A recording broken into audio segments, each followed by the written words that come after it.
روس کی مسلمان اکثریتی آبادی والی نیم خود مختار ریاست چیچنیا کے لیڈر رمضان قادروف نے یوکرین میں اپنی افواج کی تعیناتی کی تصدیق کر دی۔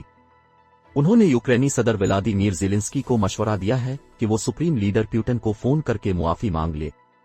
چیچنیا میں عوامی اجتماعی سے خطاب کرتے ہوئے رمضان قادروف نے کہا کہ وہ اس موقع کا فائدہ اٹھاتے ہوئے زیلنسکی کو مشورہ دیں گے وہ ہمارے صدر اور سپریم کمانڈر ولادیمیر پیوٹن کو فون کر کے ان سے معافی مانگ لیں، وہ یوکرین کو بچانے کے لیے یہ قدم اٹھائیں، ان سے معافی کی درخواست کریں اور روس کی تمام شرائط قبول کریں۔ یہ ان کی جانب سے سب سے درست اور حب الوطنی پر مشتمل قدم ہوگا۔ اس کے علاوہ رمضان قادروف نے ایک ویڈیو پیغام بھی جاری کیا ہے جس میں انہوں نے کہا ہے کہ چیچنیا کی افواج یوکرین کے محاذ پر تعینات کر دی گئی ہیں، تاحال ان کی فوج کا ایک بھی فوجی نہیں مارا گیا۔